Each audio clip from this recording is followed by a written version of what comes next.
आइए मित्रों, अध्याय 2 की तरफ अग्रसर होते हैं। अध्याय 2 है गीता का सार। संजय ने कहा, करुणा से व्याप्त शोक युक्त अश्रुपूरित नेत्रों वाले अर्जुन को देखकर मधुसूदन कृष्ण ने ये शब्द कहे। श्री भगवान ने कहा, हे अर्जुन, तुम्हारे मन में यह कल्मश आया कैसे? यह उस मनुष्य के लिए तनिक भी अनुकूल नहीं है जो जीवन के मूल्य को जानता हो। इससे उच्च लोक की नहीं अपितु अपयश की प्राप्ति होती है। हे प्रतापुत्र, इस हीन नपुंसकता को प्राप्त मत हो, यह तुम्हें शोभा नहीं देती। हे शत्रुओं के दमन करता, हृदय की शूद्र दुर्बलता को त्याग कर युद्ध के लिए खड़े हो जाओ। अर्जुन ने कहा, हे शत्रुहंता, हे मधुसूदन, मैं युद्ध भूमि में किस तरह भीष्म तथा द्रोण जैसे पूजनीय व्यक्तियों पर उलटकर बाण चलाऊंगा। ऐसे महापुरुषों को जो मेरे गुरु हैं, उन्हें मारकर जीने की अपेक्षा संसार में भीख मांगकर खाना अच्छा है। भले ही वे सांसारिक लाभ के इच्छुक हों, किंतु हैं तो गुरुजन ही। यदि उनका वध होगा तो हमारे द्वारा भोग्य प्रत्येक वस्तु उनके रक्त में सनी होगी। हम यह भी नहीं जानते कि हमारे लिए क्या श्रेष्ठ है, उनको जीतना या उनके द्वारा जीते जाना। यदि हम धृतराष्ट्र के पुत्रों का वध कर देते हैं तो हमें जीवित रहने की आवश्यकता नहीं, फिर भी वे युद्ध भूमि में हमारे समक्ष खड़े हैं। मैं अपनी कृपण दुर्बलता के कारण अपना कर्तव्य भूल गया हूं और सारा धैर्य खो चुका हूं। ऐसी अवस्था में आपसे पूछ रहा हूं कि मेरे लिए श्रेयस्कर हो उसे निश्चित रूप से बताएं। अब मैं आपका शिष्य हूं, आपका शरणागत हूं, कृपया मुझे उपदेश दें। मुझे ऐसा कोई साधन नहीं दिखता जो मेरी इंद्रियों को सुखाने वाले शोक को दूर कर सके। स्वर्ग पर देवताओं के आधिपत्य की तरह इस धन धान्य संपन्न सारी पृथ्वी का निष्कंटक राज्य प्राप्त करके भी मैं शोक को दूर नहीं कर सकूंगा। संजय ने कहा, इस प्रकार कहने के बाद शत्रुओं का दमन करने वाला अर्जुन कृष्ण से बोला, हे गोविंद, मैं युद्ध नहीं करूंगा, और चुप हो गया। संजय धृतराष्ट्र को बताते हैं कि हे भरतवंशी, उस समय दोनों सेनाओं के मध्य शोकमग्न अर्जुन से कृष्ण ने मानो हंसते हुए ये शब्द कहे। श्री भगवान ने कहा, तुम पांडित्यपूर्ण वचन करते हुए उनके लिए शोक कर रहे हो जो शोक करने योग्य नहीं है। जो विद्वान होते हैं वे न तो जीवित के लिए और न ही मृत के लिए शोक करते हैं।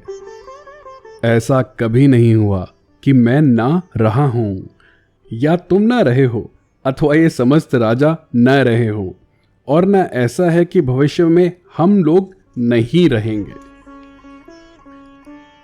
जिस प्रकार शरीरधारी आत्मा इस वर्तमान शरीर में बाल्यावस्था से तरुणावस्था में और फिर वृद्धावस्था में निरंतर अग्रसर होता रहता है, उसी प्रकार मृत्यु होने पर आत्मा दूसरे शरीर में चला जाता है। धीर व्यक्ति ऐसे परिवर्तन से मोह को प्राप्त नहीं होता। हे कुंती पुत्र, सुख तथा दुख का क्षणिक उदय तथा कालक्रम में उनका अंतर्धान होना सर्दी तथा गर्मी की ऋतुओं के आने जाने के समान है। हे भरतवंशी, वे इंद्रिय बोध से उत्पन्न होते हैं और मनुष्य को चाहिए कि अविचल भाव से उनको सहन करना सीखें। हे पुरुष श्रेष्ठ, ये श्री कृष्ण अर्जुन को बोल रहे हैं। तो वो कहते हैं, हे पुरुष श्रेष्ठ, जो पुरुष सुख तथा दुख में विचलित नहीं होता है और इन दोनों को संभाव रखता है, वह निश्चित रूप से मुक्ति के योग्य है। तत्वदर्शियों ने यह निष्कर्ष निकाला है कि असत यानी कि भौतिक शरीर का कोई चिरस्थायित्व नहीं है, किंतु सत यानी कि आत्मा अपरिवर्तित रहता है। उन्होंने इन दोनों की प्रकृति के अध्ययन द्वारा यह निष्कर्ष निकाला है। जो सारे शरीर में व्याप्त है उसे ही तुम अविनाशी समझो। उस अव्यय आत्मा को नष्ट करने में कोई भी समर्थ नहीं है। अविनाशी, अप्रमेय तथा शाश्वत जीव के भौतिक शरीर का अंत अवश्य संभावी है। अतः हे भरतवंशी, युद्ध करो। जो इस जीवात्मा को मारने वाला समझता है तथा जो इसे मरा हुआ समझता है, वे दोनों ही अज्ञानी हैं, क्योंकि आत्मा ना तो मारता है और न मारा जाता है। आत्मा के लिए किसी भी काल में न तो जन्म है न मृत्यु। वह न तो कभी जन्मा है, न जन्म लेता है और न जन्म लेगा। वह अजन्मा, नित्य, शाश्वत तथा पुरातन है। शरीर के मारे जाने पर वह मारा नहीं जाता। हे पार्थ, जो व्यक्ति यह जानता है कि आत्मा अविनाशी, अजन्मा, शाश्वत तथा अव्यय है, वह भला किसी को कैसे मार सकता है या मरवा सकता है। जिस प्रकार मनुष्य पुराने वस्त्रों को त्याग कर नए वस्त्र धारण करता है, उसी प्रकार आत्मा पुराने तथा व्यर्थ के शरीर को त्याग कर नवीन भौतिक शरीर धारण करता है। यह आत्मा न तो कभी किसी शस्त्र द्वारा खंड खंड किया जा सकता है, न अग्नि द्वारा जलाया जा सकता है, न जल द्वारा भिगोया या वायु द्वारा सुखाया जा सकता है। यह आत्मा अखंडित है तथा अघुलनशील है। इसे न तो जलाया जा सकता है, न ही सुखाया जा सकता है।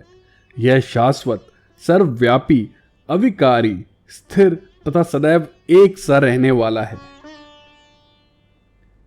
यह आत्मा अव्यक्त, अकल्पनीय तथा अपरिवर्तनीय कहा जाता है। यह जानकर तुम्हें शरीर के लिए शोक नहीं करना चाहिए। किंतु यदि तुम यह सोचते हो कि आत्मा अथवा जीवन का लक्षण सदा जन्म लेता है तथा सदा मरता है, तो भी हे महाबाहु, तुम्हारे शोक करने का कोई कारण नहीं है। जिसने जन्म लिया है उसकी मृत्यु निश्चित है और मृत्यु के पश्चात पुनर्जन्म भी निश्चित है। अतः अपने अपरिहार्य कर्तव्य पालन में तुम्हें शोक नहीं करना चाहिए। सारे जीव प्रारंभ में अव्यक्त रहते हैं, मध्य अवस्था में व्यक्त होते हैं और विनष्ट होकर पुनः अव्यक्त हो जाते हैं। अतः शोक करने की क्या आवश्यकता है। कोई आत्मा को आश्चर्य से देखता है, कोई इसे आश्चर्य की तरह बताता है तथा कोई इसे आश्चर्य की तरह सुनता है, किंतु कोई कोई इसके विषय में सुनकर भी कुछ नहीं समझ पाते। हे भरतवंशी, शरीर में रहने वाली देही का कभी भी वध नहीं किया जा सकता। अतः तुम्हें किसी भी जीव के लिए शोक करने की आवश्यकता नहीं है। क्षत्रिय होने के नाते अपने विशिष्ट धर्म का विचार करते हुए तुम्हें जानना चाहिए कि धर्म के लिए युद्ध करने से बढ़कर तुम्हारे लिए अन्य कोई कार्य नहीं है। अतः तुम्हें संकोच करने की कोई आवश्यकता नहीं है। हे पार्थ, वे क्षत्रिय सुखी हैं जिन्हें ऐसे युद्ध के अवसर अपने आप प्राप्त होते हैं, जिससे उनके लिए स्वर्गलोक के द्वार खुल जाते हैं। किंतु यदि तुम युद्ध करने के स्वधर्म को संपन्न नहीं करते, तो तुम्हें निश्चित रूप से अपने कर्तव्य की उपेक्षा करने का पाप लगेगा और तुम योद्धा के रूप में भी अपना यश खो दोगे। लोग सदैव तुम्हारे अपयश का वर्णन करेंगे और सम्मानित व्यक्ति के लिए अपयश तो मृत्यु से भी बढ़कर है। जिन जिन महान योद्धाओं ने तुम्हारे नाम तथा यश को सम्मान दिया है, वे सोचेंगे कि तुमने डर के मारे युद्ध भूमि छोड़ दी है और इस तरह वे तुम्हें तुच्छ मानेंगे। तुम्हारे शत्रु अनेक प्रकार के कटु शब्दों से तुम्हारा वर्णन करेंगे और तुम्हारी सामर्थ्य का उपहास करेंगे। तुम्हारे लिए इससे दुखदाई और क्या हो सकता है। हे कुंती पुत्र, तुम यदि युद्ध में मारे जाओगे तो स्वर्ग प्राप्त करोगे, या यदि तुम जीत जाओगे तो पृथ्वी के साम्राज्य का भोग करोगे। अतः दृढ़ संकल्प करके खड़े हो जाओ और युद्ध करो। तुम सुख या दुख, हानि या लाभ, विजय या पराजय का विचार किए बिना युद्ध करने के लिए युद्ध करो। ऐसा करने पर तुम्हें कोई पाप नहीं लगेगा। यहां मैंने वैश्लेषिक अध्ययन यानी कि सांख्य द्वारा इस ज्ञान का वर्णन किया है। अब निष्काम भाव से कर्म करना बता रहा हूं, उसे सुनो। हे पृथापुत्र, तुम यदि ऐसे ज्ञान से कर्म करोगे तो तुम कर्मों के बंधन से अपने आप को मुक्त कर सकते हो। इस प्रयास में न तो हानि होती है और न ही ह्रास, अपितु इस पथ पर की गई अल्प प्रकृति भी महान भय से रक्षा कर सकती है। जो इस मार्ग पर चलते हैं वे प्रयोजन में दृढ़ रहते हैं, उनका लक्ष्य भी एक होता है। हे कुरुनंदन, जो दृढ़ प्रतिज्ञा नहीं है उनकी बुद्धि अनेक शाखाओं में विभक्त रहती है। अल्पज्ञानी मनुष्य वेदों के उन अलंकारित शब्दों के प्रति अत्यधिक आसक्त रहते हैं जो स्वर्ग की प्राप्ति, अच्छे जन्म, शक्ति इत्यादि के लिए विविध सकाम कर्म करने की संस्तुति करते हैं। इंद्रिय तृप्ति तथा ऐश्वर्य में जीवन की अभिलाषा के कारण वे कहते हैं कि इससे बढ़कर कुछ नहीं है। जो लोग इंद्रिय भोग तथा भौतिक ऐश्वर्य के प्रति अत्यधिक आसक्त होने से ऐसी वस्तुओं से मोहग्रस्त हो जाते हैं, उनके मनों में भगवान के प्रति भक्ति का दृढ़ निश्चय नहीं होता। वेदों में मुख्यतः प्रकृति के तीनों गुणों का वर्णन हुआ है। हे अर्जुन, इन तीनों गुणों से ऊपर उठो, समस्त द्वैतों और लाभ तथा सुरक्षा की सारी चिंताओं से मुक्त होकर आत्मपरायण बनो। एक छोटे से कूप का सारा कार्य एक विशाल जलाशय से तुरंत पूरा हो जाता है। इसी प्रकार वेदों के आंतरिक तात्पर्य जानने वाले को उनके सारे प्रयोजन सिद्ध हो जाते हैं। तुम्हें अपना कर्म यानी कि अपना कर्तव्य करने का अधिकार है, किंतु कर्म के फलों के तुम अधिकारी नहीं हो। तुम न तो कभी अपने आप को अपने कर्मों के फलों का कारण मानो, न ही कर्म न करने में कभी आसक्त हो। हे अर्जुन, जय अथवा पराजय की समस्त आसक्ति त्याग कर संभाव से अपना कर्म करो। ऐसी समता योग कहलाती है। हे धनंजय, भक्ति के द्वारा समस्त गृहित कर्मों से दूर रहो और उसी भाव से भगवान की शरण ग्रहण करो। जो व्यक्ति अपने सकाम कर्म फलों को भोगना चाहते हैं वे कृपण हैं। भक्ति में संलग्न मनुष्य इस जीवन में ही अच्छे तथा बुरे कार्यों में से अपने को मुक्त कर लेता है। अतः योग के लिए प्रयत्न करो, क्योंकि सारा कार्य कौशल यही है। इस तरह भगवत भक्ति में लगे रहकर बड़े बड़े ऋषि मुनि अथवा भक्तगण अपने आप को इस भौतिक संसार के कर्मों के फलों से मुक्त कर लेते हैं। इस प्रकार वे जन्म मृत्यु के चक्र से छूट जाते हैं और भगवान के पास जाकर उस अवस्था को प्राप्त करते हैं जो समस्त सुखों से परे है। जब तुम्हारी बुद्धि मोह रूपी सघन वन को पार कर जाएगी तो तुम सुने हुए तथा सुनने योग्य सब के प्रति अन्य मनस्क हो जाओगे। जब तुम्हारे मन वेदों की अलंकारमय भाषा से विचलित ना हो और वह आत्म साक्षात्कार की समाधि में स्थिर हो जाए, तब तुम्हें दिव्य चेतना की प्राप्ति हो जाएगी। अर्जुन ने कहा, हे कृष्ण, अध्यात्म में लीन चेतना वाले व्यक्ति जो कि स्थिति प्रज्ञ है कि क्या लक्षण है, वह कैसे बोलता है तथा उसकी भाषा क्या है, वह किस तरह बैठता और चलता है। श्री भगवान ने कहा, हे पार्थ, जब मनुष्य मनोधर्म से उत्पन्न होने वाली इंद्रिय तृप्ति के समस्त कामनाओं का परित्याग कर देता है और जब इस तरह से विशुद्ध हुआ उसका मन आत्मा में संतोष प्राप्त करता है, तो वह विशुद्ध दिव्य चेतना को प्राप्त यानी कि स्थिति प्रज्ञ कहा जाता है। जो त्रय तापों के होने पर भी मन में विचलित नहीं होता अथवा सुख में प्रसन्न नहीं होता और जो आसक्ति, भय तथा क्रोध से मुक्त है, वह स्थिर मन वाला मुनि कहलाता है।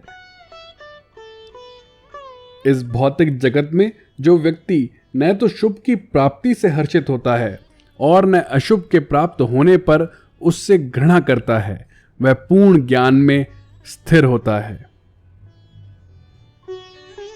जिस प्रकार कछुआ अपने अंगों को संकुचित करके खोल के भीतर कर लेता है, उसी तरह जो मनुष्य अपनी इंद्रियों को इंद्रिय विषयों से खींच लेता है वह पूर्ण चेतना में दृढ़तापूर्वक स्थिर होता है। देहधारी जीव इंद्रिय भोग से भले ही निवृत्त हो जाए पर उसमें इंद्रिय भोगों की इच्छा बनी रहती है, लेकिन उत्तम रस के अनुभव होने से ऐसे कार्यों को बंद करने पर वह भक्ति में स्थिर हो जाता है।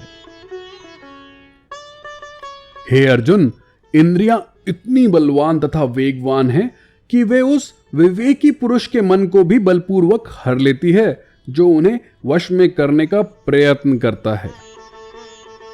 जो इंद्रियों को पूर्णतया वश में रखते हुए इंद्रिय संयमन करता है और अपनी चेतना को मुझ में स्थिर कर देता है वह मनुष्य स्थिर बुद्धि कहलाता है। इंद्रिय विषयों का चिंतन करते हुए मनुष्य की उनमें आसक्ति उत्पन्न हो जाती है और ऐसी आसक्ति से काम उत्पन्न होता है और फिर काम से क्रोध प्रकट होता है। क्रोध से पूर्ण मोह उत्पन्न होता है और मोह से स्मरण शक्ति का विभ्रम हो जाता है। जब स्मरण शक्ति भ्रमित हो जाती है तो बुद्धि नष्ट हो जाती है और बुद्धि नष्ट होने पर मनुष्य भवकूप में पुनः गिर जाता है। किंतु समस्त राग तथा द्वेष से मुक्त एवं अपनी इंद्रियों को संयम द्वारा वश में करने में समर्थ व्यक्ति भगवान की पूर्ण कृपा प्राप्त कर सकता है। इस प्रकार से कृष्ण भावनामृत में तुष्ट व्यक्ति के लिए संसार के तीनों ताप नष्ट हो जाते हैं और ऐसी तुष्ट चेतना होने पर उसकी बुद्धि शीघ्र ही स्थिर हो जाती है। जो कृष्ण भावनामृत में परमेश्वर से संबंधित नहीं है उसकी न तो बुद्धि दिव्य होती है और न ही मन स्थिर होता है, जिसके बिना शांति की कोई संभावना नहीं है। शांति के बिना सुख हो भी कैसे सकता है। जिस प्रकार पानी में तैरती नाव को प्रचंड वायु दूर बहा ले जाती है, उसी प्रकार विचरणशील इंद्रियों में से कोई एक जिस पर मन निरंतर लगा रहता है मनुष्य की बुद्धि को हर लेती है। अतः हे महाबाहु, जिस पुरुष की इंद्रियां अपने अपने विषयों में सब प्रकार से विरत होकर उसके वश में है उसी की बुद्धि निसंदेह स्थिर है। जो सब जीवों के लिए रात्रि है वह आत्म संयमी के जागने का समय है और जो समस्त जीवों के जागने का समय है वह आत्मनिरीक्षक मुनि के लिए रात्रि है। जो पुरुष समुद्र में निरंतर प्रवेश करती रहने वाली नदियों के समान इच्छाओं के निरंतर प्रवाह से विचलित नहीं होता और जो सदैव स्थिर रहता है वही शांति प्राप्त कर सकता है। वह नहीं जो कि इच्छाओं को तुष्ट करने की चेष्टा करता रहता है। जिस व्यक्ति ने इंद्रिय तृप्ति की समस्त इच्छाओं का परित्याग कर दिया है, जो इच्छाओं से रहित रहता है और जिसने सारी ममता त्याग दी है तथा अहंकार से रहित है, वही वास्तविक शांति को प्राप्त कर सकता है। यह आध्यात्मिक तथा ईश्वरीय जीवन का पथ है जिसे प्राप्त करके मनुष्य मोहित नहीं होता। यदि कोई जीवन के अंतिम समय में भी इस तरह स्थित हो तो वह भगवत धाम में प्रवेश कर सकता है। इस प्रकार श्रीमद् भगवद गीता का दूसरा अध्याय समाप्त होता है। जय श्री कृष्ण।